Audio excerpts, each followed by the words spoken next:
आजकाल आपण पाहतोय की खूप लोकांचे केस हे वेळे अगोदरच पांढरे होत आहेत आणि वय अजूनही 25, 30, 35 वर्षच झालंय, पण केस मात्र पांढरे होण्यास सुरुवात झालेली आहे. खरं तर असं अजिबात व्हायला नकोय, पण आपल्या खराब लाईफस्टाईलमुळे आपल्याला या सगळ्या समस्या जाणवत आहेत. पण आज मी तुम्हाला अशी एक रेमेडी सांगत आहे, ज्यामुळे तुमचे केस वेळे अगोदर पांढरे होणार नाहीत आणि त्यासोबतच तुमच्या केसांची वाढ देखील खूप वेगाने होण्यासाठी मदत होईल. केस खूप जास्त दाट होतील आणि तुमची वेणी पातळ झालेली असेल तर ती देखील जाड होण्यासाठी मदत होईल.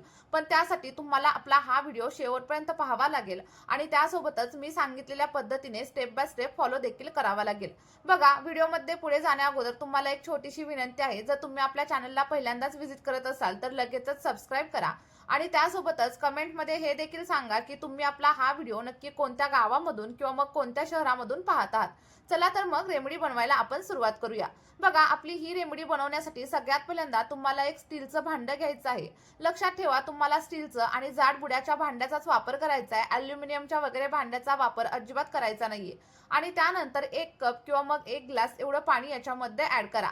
बघा, आपल्याला इथं पाणी घेण्यासाठी एखादा ग्लास वापरायचा आहे किंवा मग कप वापरायचा आहे, कारण या रेमेडीमध्ये मोजूनच आपल्याला पाणी घ्यायचं आहे.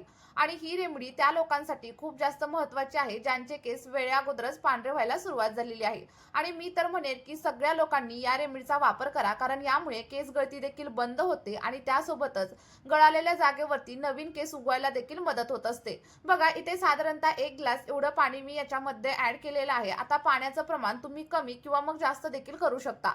त्यानंतर आपल्याला पहिली गोष्ट इथं घ्यायची आहे आणि ते म्हणजे कलौंजी. बघा, बरेच लोक याला नायजेला सीड्स असं देखील म्हणतात आणि काही लोकांना माहीतच नसतं की कलौंजी ही नेमकी काय असते. तर इथं बघू शकता, अशा प्रकारे कलौंजी दिसत असते आणि ही आपल्या केसांना नैसर्गिक पद्धतीने काळं करण्याचं काम करते. जर तुम्हाला कलौंजी कुठंच भेटत नसेल तर मी डिस्क्रिप्शन बॉक्समध्ये लिंक देते, तुम्ही तिथून देखील नक्कीच परचेस करू शकता.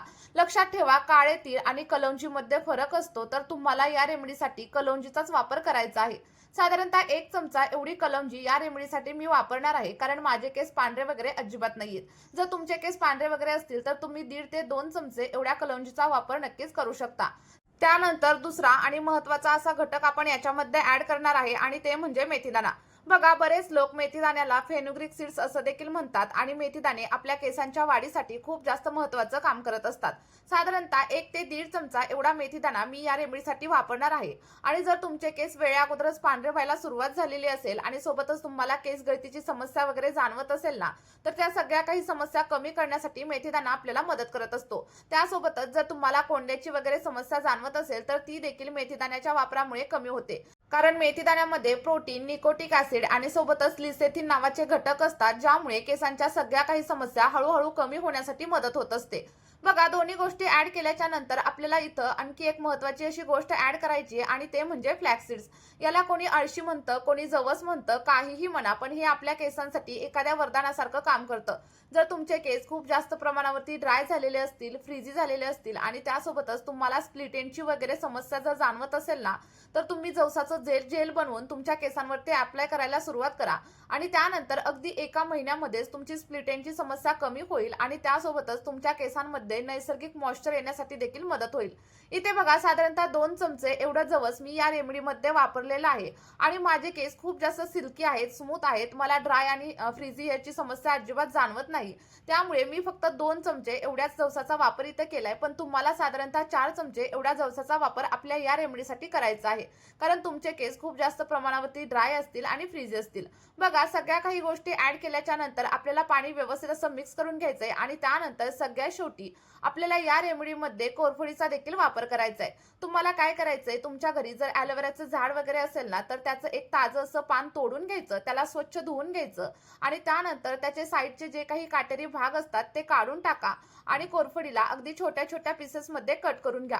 तुम्ही याला मिक्सरमध्ये बारीक करून घेतलं तरी देखील चालेल किंवा मग माझ्यासारखं कट करून घेतलं तरी देखील चालेल, कारण कोरफड आपल्या केसांच्या बऱ्याच समस्या कमी करण्यासाठी मदत करते. जर तुमचं स्कॅल्प कोरडं वगैरे पडलेलं असेल तर त्याला देखील मॉइश्चराईज करण्याचं काम कोरफड करत असते. त्यामुळे तुम्ही कोरफडीचा वापर आपल्या या रेमेडीमध्ये नक्की करा. आणि बघा, जर तुम्हाला स्प्लिट एंडची समस्या असेल किंवा मग तुमचे केस खूप जास्त ड्राय असतील तर कोरफड त्यांना अगदी स्मूथ आणि सिल्की बनवण्यासाठी देखील हेल्प करत असते. बघा, इथे साधारणतः 1 कोरफडीचं पान मी कट करून याच्यामध्ये ऍड केलेलं आहे आणि त्यानंतर आपल्या सगळ्या काही गोष्टी अगदी व्यवस्थित अशा मिक्स करून घ्या. बघा, मिक्स झाल्याच्या नंतर आपल्याला हे सगळं काही पाणी गॅसवरती ठेवायचं आहे आणि त्यानंतर गॅसची फ्लेम अगदी मीडियम किंवा मग लो करा आणि सगळं काही पाणी व्यवस्थित असं बॉईल करून घ्या. आता बघा, हळूहळू आपलं सगळं काही पाणी उकळायला सुरुवात होईल आणि त्यानंतर तुम्हाला इथं प्रश्न पडेल की हे पाणी नक्की किती वेळ उकळायचं. तर सगळं काही मी व्हिडिओमध्ये पुढे सांगणार आहे, पण त्या अगोदर तुम्हाला एक छोटीशी विनंती आहे. जर तुम्ही आपल्या चॅनलवरती पहिल्यांदाच व्हिजिट करत असाल तर चॅनलला लगेचच सबस्क्राईब करा. व्हिडिओ तुम्हाला थोडा जरी हेल्पफुल वाटत असेल तर व्हिडिओला एक लाईक करायला अजिबात विसरू नका आणि त्यासोबतच तुम्ही आपला हा व्हिडिओ नक्की कुठून पाहताय हे देखील कमेंटमध्ये नक्की सांगा, जेणेकरून मला देखील समजेल की माझे व्हिडिओ नक्की कुठपर्यंत हेल्प करत आहेत. बघा, आता इथं पाणी आपलं उकळायला सुरुवात झालेली आहे आणि त्यानंतर हे पाणी आपल्याला तोपर्यंत उकळायचं आहे जोपर्यंत समजा आपण 1 ग्लास पाणी घेतलेलं असेल तर ते अर्धा ग्लास राहत नाही आणि सोबतच पाण्याचा जो काही कलर आहे तो पूर्णपणे चेंज होत नाही आणि तेव्हा समजायचं की आपलं जे काही सिरम आहे ते इथं रेडी झाले. बघा, सगळं काही सिरम आपल्याला रेडी होण्यासाठी साधारणतः 10 ते 12 मिनिटांचा टाइम लागतो आणि 10 ते 12 मिनिटांमध्ये आपलं सगळं काही सिरम इथं रेडी होतं. बघा, 12 मिनिटं झाल्याच्या नंतर तुम्ही घेतलेला मेथीदाणा, जवस, कलौंजी आणि सोबतच कोरफड शिजते आणि त्यामधील जे काही पोषक घटक असतात ते सगळे काही घटक आपल्या पाण्यामध्ये मिसळण्यासाठी सुरुवात होत असते. बघा, इथे साधारणतः 12 मिनिट झालेले आहेत आणि त्यानंतर तुम्ही बघू शकता आपल्या पाण्याचा कलर देखील पूर्णपणे चेंज झालाय आणि त्यानंतर आपल्याला गॅसची फ्लेम पूर्णपणे बंद करायची आहे. आता गॅसची फ्लेम बंद केल्यानंतर आपल्याला सगळं काही सिरम किंवा मग आपलं हे सगळं काही टोनर थंड होण्यासाठी ठेवायचं आहे.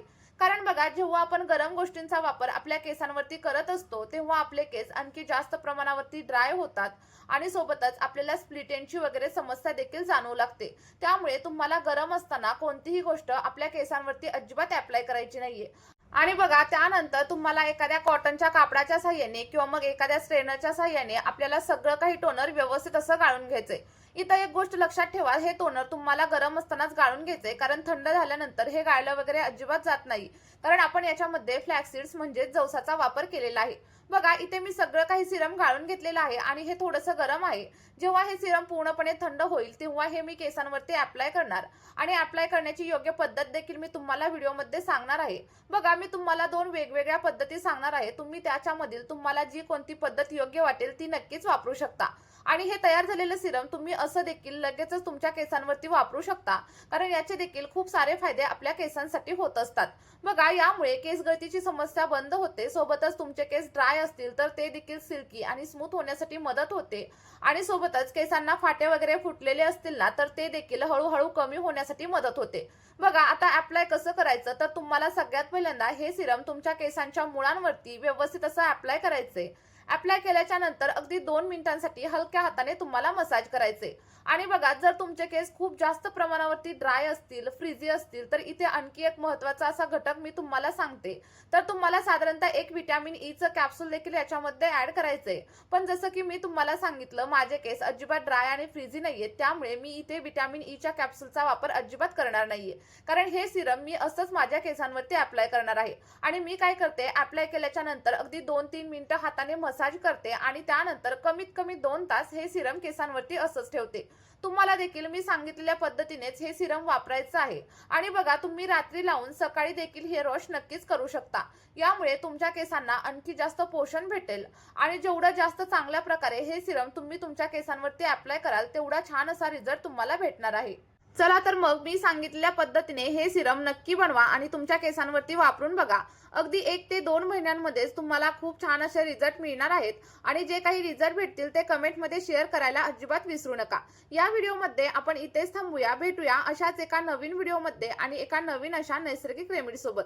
व्हिडिओ शेवटपर्यंत पाहिल्याबद्दल खूप खूप धन्यवाद. Bye bye.